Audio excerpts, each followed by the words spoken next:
ભાઈ ને બેન છે, આંખ વિકૃત થઈ ગઈ છે, મન વિકૃત થવા માંડ્યા છે. આપણે બધા સંયમ રાખવો પડશે. રાવણ કો શક્તિ તપ દ્વારા મેલી હતી. રાવણે બહુ તપ કર્યું, બહુ એટલે કઠોર તપ કર્યું, જોરદાર તપ કર્યું.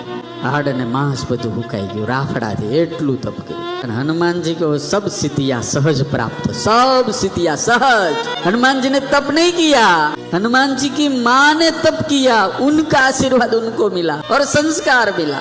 રાવણે તપ કરીને જેટલી સિદ્ધિઓને બધું પ્રાપ્ત કર્યું હતું એના કરતા હનુમાનજી આગળ વધારે હતું. બોલો, એને ભેગું ન કર્યું, એને વાપર્યું. રાવણ ને સબ દેવતાઓ को बलपूर्वक वश में किया था. એને ત્યાં પવન વાસીદું કરે, વરુણ દેવ પાણી ભરે, મૃત્યુ એને ત્યાં હાજર. શાસ્ત્રોમાં તો એવું લખ્યું છે, લંકાની અંદર કોઈ દાડો પાનખર નહોતી આવતી. લો, સતત વસંત ઋતુ જ રહે.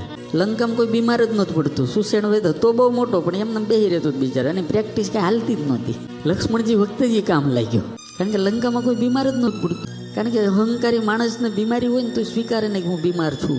અહમ નડે. અને ઘણા અહંકારી એવા હોય કે નાની બીમારી એને હાલે નહીં, મોટી હોય ને તો જ એનો અહમ પહોંચાય કે મને તો આવું છે તોય હું આમ કરું. લે, અહંકાર બહુ વિચિત્ર છે યાર. रावण बधाए देवताओं ने बलपूर्वक वश किया, અને हनुमान जी को सहज ही समस्त देवताओं का आशीष प्राप्त हुआ था. जन्मता ની સાથે 33 करोड़ देवता ना आशीर्वाद મળ્યા હોય ને